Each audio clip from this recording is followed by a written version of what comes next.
मैं आपको यह बताना चाहता हूं कि फ्रांस के राष्ट्रपति मैक्रो ने भारत को वो अहम देश माना है जो एआई के विकास और उसके दुरुपयोग को भी रोकने में सार्थक भूमिका निभा सकता है। सम्मेलन में पीएम मोदी की मौजूदगी से भारत की तकनीकी ताकत का ग्लोबल फॉर्म में बड़ा संदेश गया है। अमेरिका और चीन के बीच इन दोनों एआई को लेकर जंग जैसे हालात हैं। ऐसे वक्त में फ्रांस के एआई समिट में भारत की भूमिका बहुत ज्यादा खास रही है और सबकी नजरें इस वक्त भारत पर हैं। ऐसे में सवाल यह है कि एआई को लेकर भारत का आखिर प्लान क्या है। मैं राष्ट्र की आवाज के जरिए आपको समझाना चाहता हूं लाइव स्क्रीन पर। करीब 70% कंपनियां अपनी तकनीकी जरूरतों को एआई से जोड़ रही हैं और अगले 2 साल यानी साल 2027 तक भारत एआई के क्षेत्र में 44,000 करोड़ रुपए खर्च करेगा। अंदाजा लगाइए आप, यानी अगले 2 साल में एआई, जेनेरेटिव एआई और एनालिटिक्स में 1,02,000 नौकरियां हिंदुस्तान में पैदा होंगी। और इस बार के बजट में मिशन एआई के लिए 500 करोड़ रुपए भी अलॉट किए गए हैं।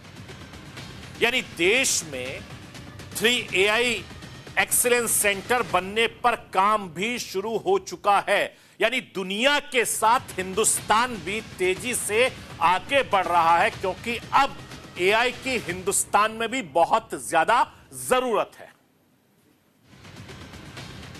मैं आपको यह भी बताना चाहता हूं कि एआई को लेकर भारत कितना गंभीर है और उसे इसी बात से समझा सकता है कि 1 फरवरी को जब मोदी सरकार के तीसरे कार्यकाल का पहला पूर्ण बजट पेश किया गया तो उसमें एआई का भी पूरा जोर था।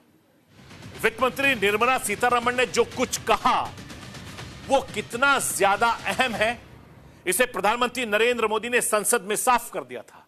प्रधानमंत्री नरेंद्र मोदी ने एआई को लेकर संसद में क्या कुछ कहा था, मैं राष्ट्र की आवाज के जरिए आपको वो भी सुनवाना चाहता हूं ताकि इसकी भी सनद रहे।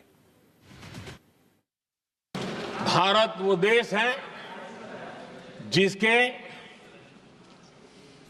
इंडिया एआई मिशन को लेकर के पूरी दुनिया बहुत आशावादी है और विश्व के एआई प्लेटफॉर्म में भारत की मौजूदगी एक महत्वपूर्ण स्थान प्राप्त कर चुकी है।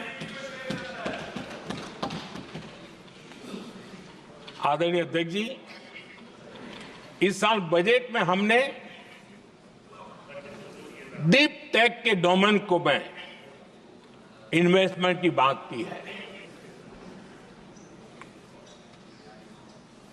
और डीप टेक मैं समझता हूं हमारे लिए तेज गति से आगे बढ़ने के लिए और 21वीं सदी पूरी तरह टेक्नोलॉजी ड्रिवन सेंचुरी है।